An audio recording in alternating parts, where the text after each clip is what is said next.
አድማጭ ተመልካቾቻችን ለዛሬ ያልናቸውን መረጃዎች ይዘን ቀርበናል። እስከ መጨረሻው አብራችሁን ቆዩ። ለቻናሉ አዲስ የሆናችሁ አዲስ ፎከስ ሚዲያን ላይክ እንዲሁም ሰብስክራይብ በማድረግ ቤተሰብ እንድትሆኑ እንጠይቃለን።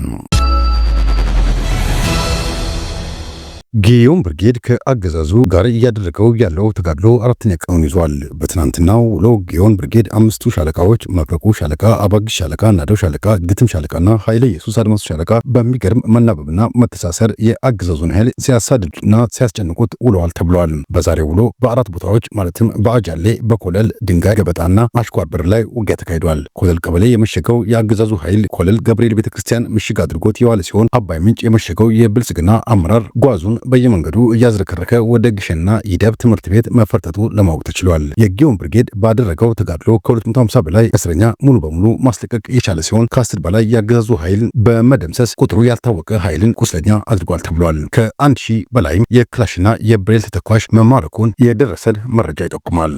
የአገዛዙ ኃይል የፋኖ ኃይልን ለማጥፋት ህልሙን እውን ለማድረግ በርካታ ኮሮችንና ክፍለ ጦሮችን ወደ ጎጃም በማስገባት ባለ በሌላ አቅሙ ማጥቃት ቢከፍትም ይህንን የአገዛዙን እቅድ መልሶ ማጥቃት ቀልብሰነዋል ሲሉ የፋኖ ኃይሎች ገለጹ። በዚህም ባለፉት 3 ቀናት ብቻ በሁለተኛ ተፈራ ዳምጤ ክፍለ ጦር ደጋዳሞት ብርጌድ በርካታ የቡድን መሳሪያ ሲማረክ ክላሽ እንደ ማገዶ እንጨት ተለቅሟል ተብሏል። በመብረቁ ተፈራ ብርጌድ ተጋድሎ በአስተሪዮ በአራጢ ከፍተኛ የሆነ ሰብአዊና ቁሳዊ ኪሳራ የደረሰበት ሲሆን የሸጋው ሞጣ ሆስፒታል በሞትና ቁስለኛ ተጥለቅልቋል። በዛሬው ዕለትም በፈንጅ በተደረገ ጥቃት ከ10 በላይ ያገዛዙ ኃይል መደምሰሱ ታውቋል። በአምስተኛ መንገሻ አቲካን ክፍለ ጦር የጀግናው ገረመው ወንዳ ካውክ ብርጌድ ገበዝ ማርያም የገባውን የአገዛዙን ኃይል በከበባ በማጥቃት ቅስሙን የሰበረው ሲሆን ከመሞትና ከመቁሰል የተረፈው እያነከሰ ፍኖተ ሰላም ገብቷል ተብሏል። ጠዋት የተጀመረው ውጊያ እስካሁን ገነት አቦ ላይ ቀጥሏል ተብሏል። በስድስተኛ ቀኝ ጌታ ዮፍታይ ንጉሴ ክፍለ ጦር የበላይ ዘለቀ ብርጌድና ክበር ተመስገን ብርጌድ በጋራ በመሆን ባደረጉት የከበባ ማጥቃት 26 ክላሽንኮቭ የማረኩ ሲሆን በአገዛዙ ኃይል ላይ ከባድ የሰብአዊና ቁሳዊ ኪሳራ ደርሰዋል። ስናን ንጉስ ተክለ ሃይማኖትና ሞተራ ብርጌዶች በደብረ ማርቆስና አካባቢው የነበረውን የአገዛዙ አከርካሪ የሰበረው ኦፕሬሽን በመስራት እቅዱን 100% አክሽፈዋል ተብሏል። በዘጠነኛው የሳሙኤል አወቀ ክፍለ ጦር አረንዛው ጎንጃ ብርጌድና ሶማ ብርጌዶች በፈለገ ብርሃን በአርብ ገበያ በመጠያ የነበረውን የአገዛዙ ኃይል ደባቅ በመምታት እንዲሁ የተሸከመውን የዲሽቃና የክላሽንኮቭ ጥይት ተቀብለውታል ተብሏል። በዛሬው ዕለት በቋሪት ገነት አቦ፣ በደባይ፣ በጃዊ፣ በደጋዳሞት እና ልጅ ንጉስ አካባቢዎች የአገዛዙ ኃይል ከፍተኛ መደምሰስ እየገጠመው እንደሆነ ከደረሰን መረጃ ለማወቅ ተችሏል።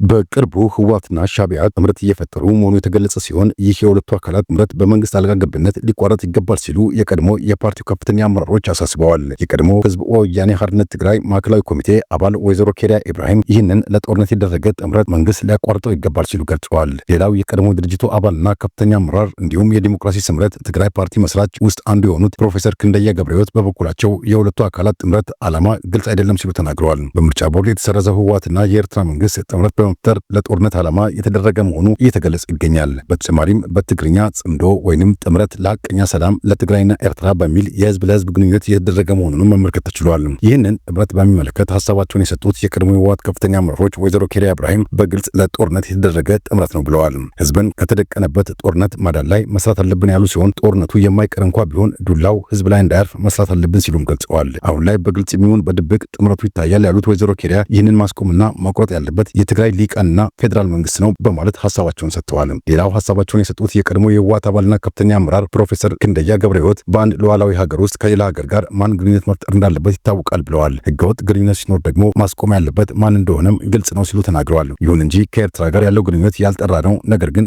ግንኙነቱ በምድር ላይ ካልተመሰረተ ትክክል አይደለም ሲሉም ገልጸዋል። በዚህ ጥምረት ዙሪያ የፌዴራል መንግስት በግልጽ ያስታወቀው ነገር ባይኖርም ባለፈው ሳምንት አርብ በትግራይ ሰላም ልማትና ዲሞክራሲ የሚጠይቅ ውይይት ተካሂዶ ነበር።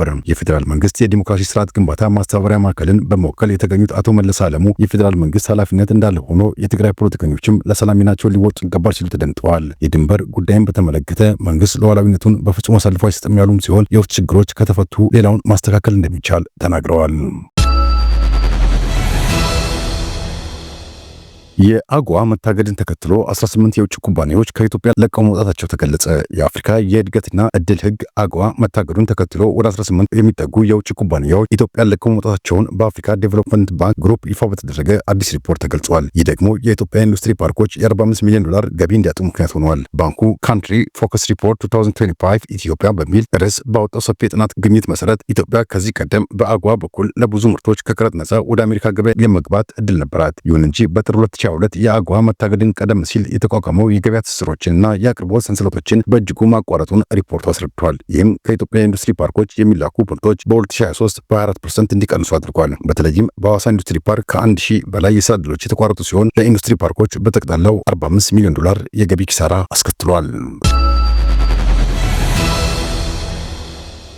የፌዴራል ፖሊስ በሰራዊት ቁጥር በከፍተኛ ሁኔታ እየተመናመነ እንደሆነ ተቋሙ በቅርቡ ባደረገው ግምገማ ላይ መግለጹን ለጉዳዩ ቅርበት ያላቸው ምንጮች አስረድተዋል። የመረጃ ምንጮች እንዳስረዱት አብይ አህመድ ወደ ስልጣን ከመጡበት ጊዜ ጀምሮ የፌዴራል ፖሊስ ሰራዊት አባላት ከመከላከያ ሰራዊቱ ጋር በጦርነት ግንባር እንዲሳተፉ መደረጋቸው ተቋሙ ለገጠመው የሰው ኃይል መመናመን ዋነኛ ምክንያት ተብሏል። አብይ አህመድ ስልጣን ከተቆናጠጠ ወዲህ በኢትዮጵያ በአራቱ ማዕዘናት ሊባል በሚችል መልኩ ተከታታይ ጦርነቶች እየተካሄዱ ሲሆን የፌዴራል ፖሊስ ልክ እንደ መከላከያ ሰራዊቱ ሁሉ በጦርነት እንዲሳተፍ ግዳጅ ተጥሎበታል። ይህ ሁኔታ ሰራዊቱ በቁጥር እንዲመናመን ካደረጉ ምክንያቶች ዋነኛ መሆኑን መረጃው ያደረሱ አንድ የሰራዊቱ አባል አስረድተዋል። በሌላ በኩል የፌዴራል ፖሊስ መዋቅር ከኮሚሽነር ጀነራል ደመላሽ ገብረ ሚካኤል እስከ ሌሎቹ የከፍተኛ ኃላፊነት ቦታዎች በአንድ ብሔር ቁጥጥር ስር በመሆናቸው ምክንያት ኦሮሞ ያልሆኑ በርካታ የፌዴራል ፖሊስ አባላት ከሰራዊቱ እየከዱ እንደሚወጡ በመጠቆም ሁኔታው ተቋሙ በሰው ኃይል ቁጥር እየተመናመነ ለመምጣቱ ሌላኛው ምክንያት እንደሆነ ለጉዳዩ ቅርበት ያላቸው ምንጮች ገልጸዋል። ከዚህ ጋር ተያይዞ 2 ዓመታትን በደፈነው በአማራ ሕዝብ ላይ የታወጀው ጦርነት ሰራዊቱ ለገጠመው የሰው ኃይል መመናመን ሌላኛው ምክንያት እንደሆነ የፌዴራል ፖሊስ ያደረገው ግምገማ እንደሚጠቁም የመረጃ ምንጮች አክለዋል። ለአብነት ያህልም ወደ አማራ ክልል ለግዳጅ የተላኩ የፌዴራል ፖሊስ አባል የነበሩ በርካታ የአማራ ተወላጆች በአማራ ክልል የተለያዩ ክፍለ ሀገሮች የሚገኙ የፋኖ አደረጃጀቶችን ተቀላቀሉ የተቋሙን ግምገማ አስመልክቶ መረጃ ያደረሱን ምንጮች የገለጹ ሲሆን ከዚህ በተጨማሪም በርካታ የፌዴራል ፖሊስ አባል የነበሩ የአማራ ተወላጆች ፋኖን ትደግፋላችሁ እንዲሁም ለፋኖ መረጃ ተቀብላላችሁ የተባሉ በተለያዩ የሀገሪቱ ክፍሎች በሚገኙ ወታደራዊና ድብቅ እስር ቤቶች ውስጥ መታሰራቸውን ከፌዴራል ፖሊስ የተገኘው መረጃ ያሳያል። ከቅርብ ጊዜ ወዲህ መንግስት በቴክኖሎጂ በተሽከርካሪ ግባቶች ተቋሙን አመዘኛለው ማለቱ የሚታወስ ቢሆንም በሰው ኃይል ረገድ ግን የሰራዊት ቅጥራችን በከፍተኛ ሁኔታ ተመናምኗል ሲሉ ተቋሙ በቅርቡ ባደረገው አጠቃላይ ግምገማ ገልጿል።